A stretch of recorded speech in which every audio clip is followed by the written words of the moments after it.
Hello! Hi guys! Dito kami ngayon sa kitchen. Magluluto kami ng Bicol Express. Yes, yan yung pinakaulam namin today kasi nami-miss namin kumain ng Bicol Express. Pero nakasanayan talaga namin magluluto pag day off. Day off, yes. May chance tayo magluto. Kaya dito kami ngayon sa kitchen. Tara, tingnan natin. Hello guys! Magluluto kami ngayon ng Bicol Express. So, yan yung ingredients namin. So, we'll start now. Kasi nami-miss namin kumain ng Bicol Express. Let's go! First, saute yung onion.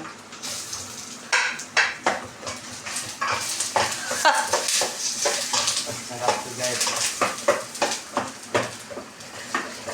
Ito lang yung mga available ito. Saute lang ang onion.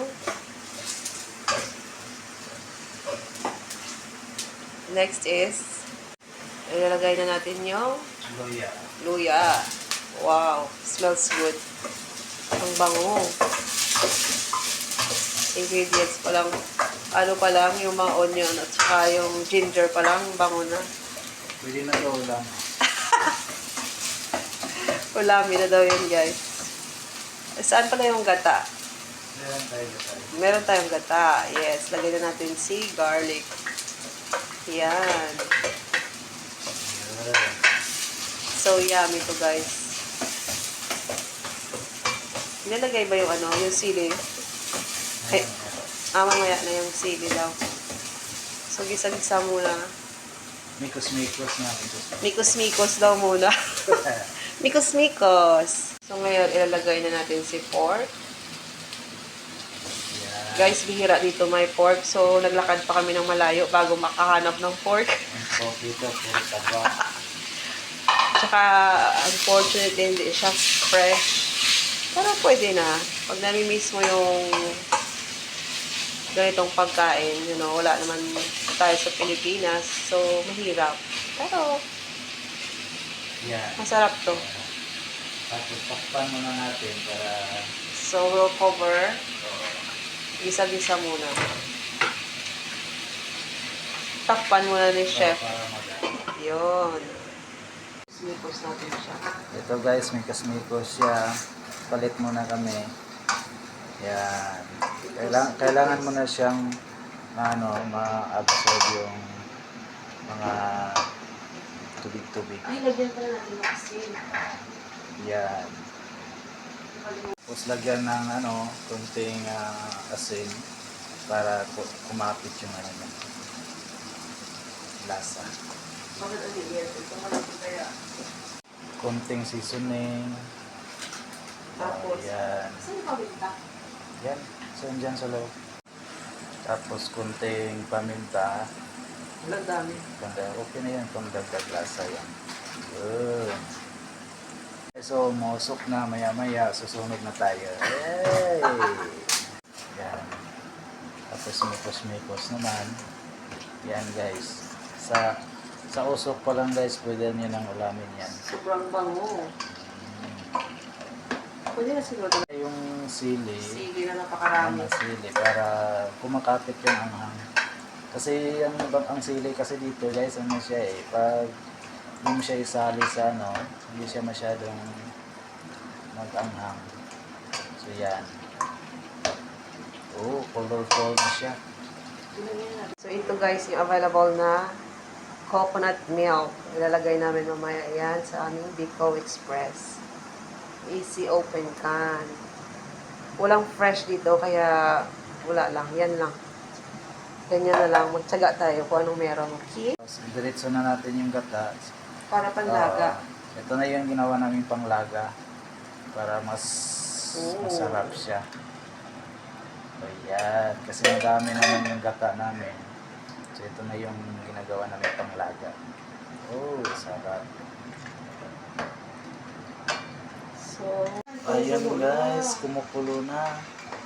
Yan, ang sarap sa sa bango. tsura pa lang niya. Parang wow. Parang mapapakain tayo ng marami na ito. Maraming rice to. Kaya nga lang, mapaparais ka talaga nito. Takpan natin ulit kasi kailangan natin palambutin yung karne. Ayan, lagay na natin yung ano guys, yung sitaw. Kasi Lagay natin lahat. oo, Kasi masarap yung gulay. sakto malambot na yung karne. Ayan. Tapos mix lang natin. Daming ano. Sakto lang yun siya. Masarap ng tanghali. Ayan. Tapos meron kami dito bagoong. Yan. Meron yung bagoong Yan. Barrio Ayan. Fiesta. Baka naman. Charot. Lagyan natin ang bagoong. Yun na yan. Tama na. Yan. Yan yung dagdag pampalasa.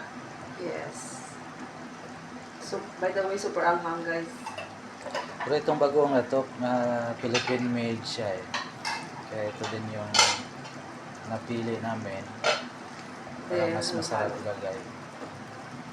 Yan, halo-halo mo lang para mag-mix yung ano. Bagoong ano to eh. Spicy. Spicy lahat. Yun. Kasi Wow. guys, mahilig kami sa spicy. Kinakain namin yung sili.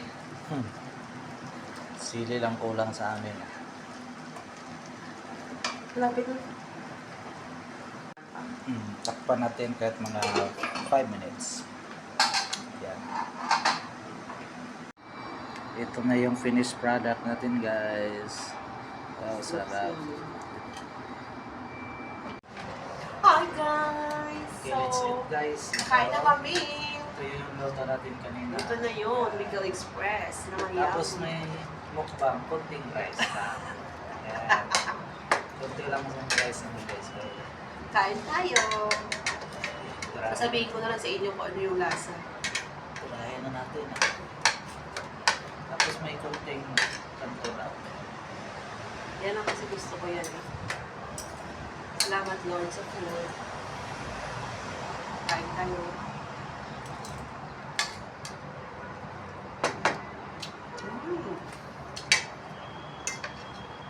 Super spicy. Sa akin kasi wala na to eh. Kahit gaano ka spicy, wala na. Kasi kinakain ko na yung sili guys eh.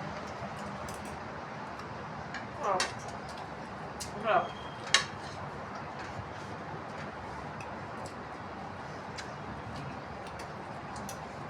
Hindi na nakalo.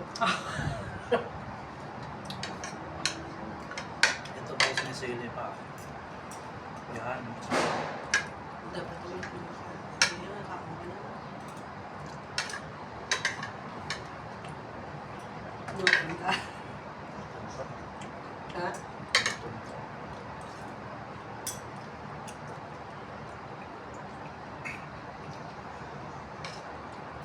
Sarap guys. Ang galing ko yung laga. Yung ulit ko. Kasi maliit siya.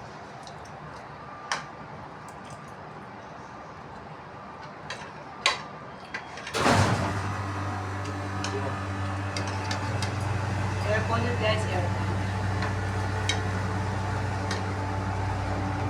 Okay.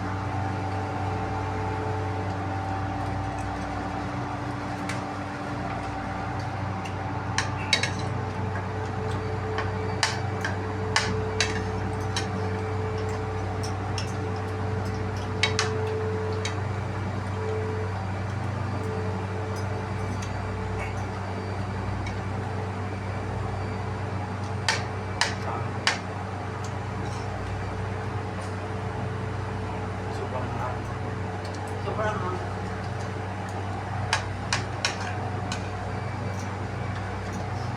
guys, yung mukha ko na ganyan, kinakain ko, super anghang. Pero ang reaction ko, ganun lang. Ganun lang.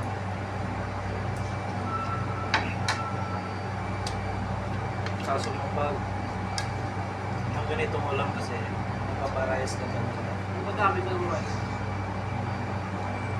Pero kami, bawas-bawas na kami sa rice.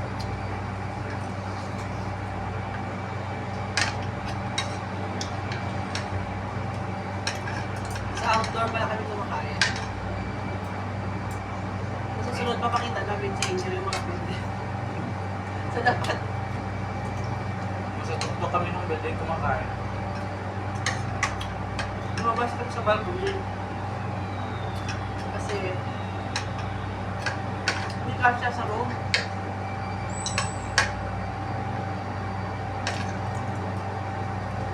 Hindi kasya yung table sa room.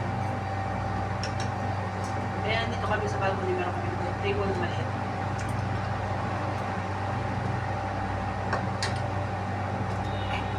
Wala ako.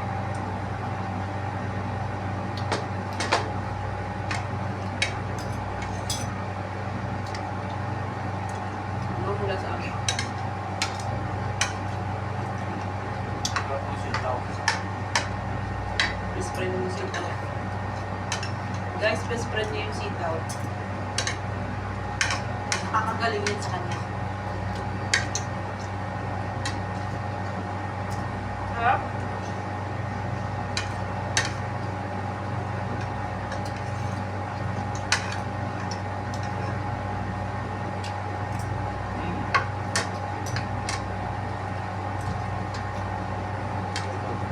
Wala yung kasi kumain yung Pero yung rice namin, sa isang araw, isang beses lang din.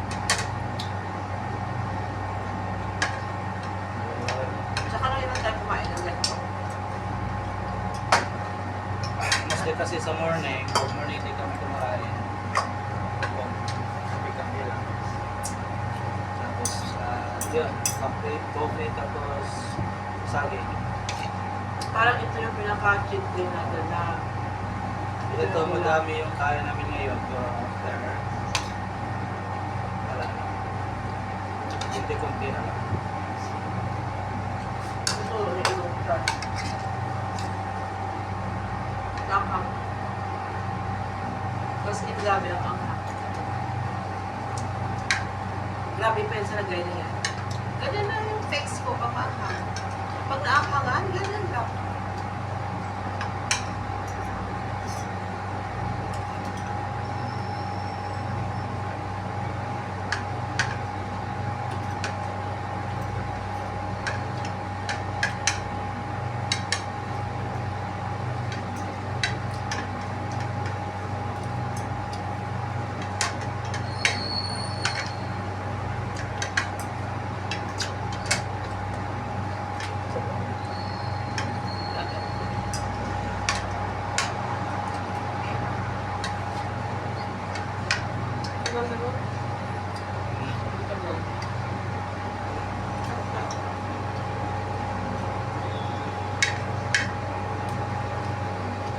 Sa kanya nakarami na sila mag-ride.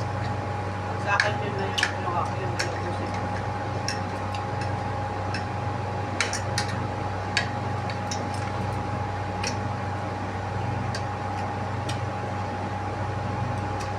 Alba yung sitaw dito.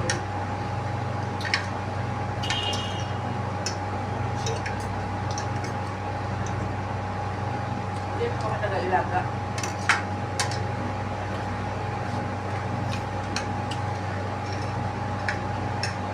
Suka na.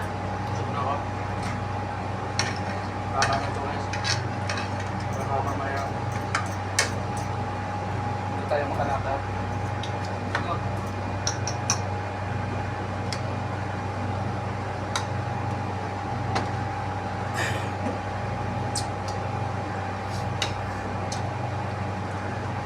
Dami pa ni Suwa.